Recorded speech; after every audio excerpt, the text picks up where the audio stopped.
حضور اقدس صلی اللہ علیہ وسلم نے ایک حدیث شریف کے اندر ارشاد فرمایا لا یؤمن احدکم حتی اکون احب الیہ من والدہ وولدہ والناس اجمعین،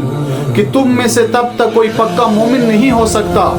اس کا ایمان تب تک مکمل نہیں ہو سکتا جب تک تمہارے نزدیک میں تمہارے والدین سے، تمہاری بیوی بچوں سے اور تمام دنیا کے انسانوں سے محبوب نہیں ہو جاتا، جب تک میری محبت غالب نہیں آ جاتی۔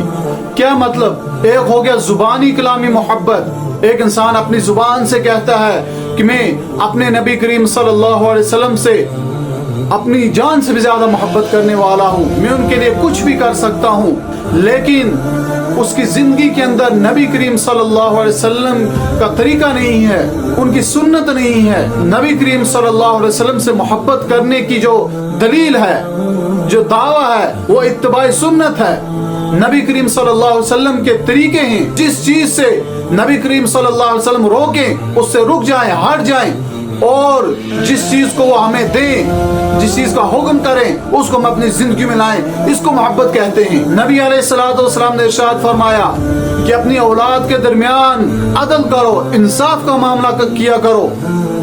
لیکن انصاف تو دور، یہ اپنی زندگی میں ہی اپنی بیٹیوں کو لاوارث کر دیتا ہے، اپنی وراثت سے محروم کر دیتا ہے، اپنی زندگی میں ہی اپنی وراثت جو ہے، اپنی دولت جو ہے اپنے بیٹوں کے اندر تقسیم کر دیتا ہے اور بیٹیوں کو محروم کر دیتا ہے، لاوارث کر دیتا ہے، اور مرنے کے بعد پھر پتہ چلتا ہے کہ باپ نے تو اپنے پیچھے کچھ چھوڑا ہی نہیں، سارا اپنے بیٹوں کے نام کر رکھا ہے۔ یہ اپنے دعوے کے اندر جھوٹا ہے، یہ نبی کریم صلی اللہ علیہ وسلم سے سچی اور پکی محبت کرنے والا نہیں ہے۔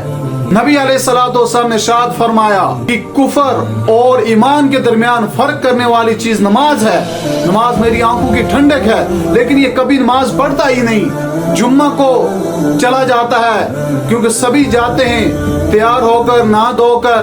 جمعہ کو چلا جاتا ہے لیکن پھر پورا ہفتہ کہیں مسجد میں نظر نہیں آتا، تو یہ اپنے دعوے کے اندر جھوٹا ہے۔ نبی علیہ الصلوۃ والسلام نے ارشاد فرمایا کہ حرام کھانے سے بچو،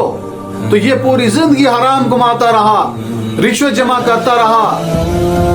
دوسروں کا حق کھاتا رہا، تو یہ اپنے دعوے کے اندر جھوٹا ہے۔ اگر محبت ہوتی تو نبی علیہ الصلوۃ والسلام کے طریقوں کو اپنی زندگی میں لاتا، عبادات کے اندر، معاملات کے اندر، معاشرت کے اندر، اخلاقیات کے اندر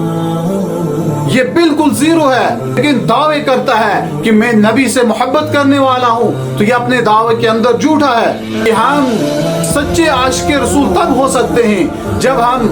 ان کی زندگی کو اپنے لیے اسوہ حسنہ سمجھیں گے۔ ہمارے چہروں کے اوپر داڑھی نہیں سنت کے مطابق، ہم نماز نہیں پڑھتے، ہم کاروبار کے اندر دھوکہ کرتے ہیں، ہم اپنی اولاد کے اندر ناانصافی کرتے ہیں، دوسروں کے حقوق کھاتے ہیں، تو ایسا انسان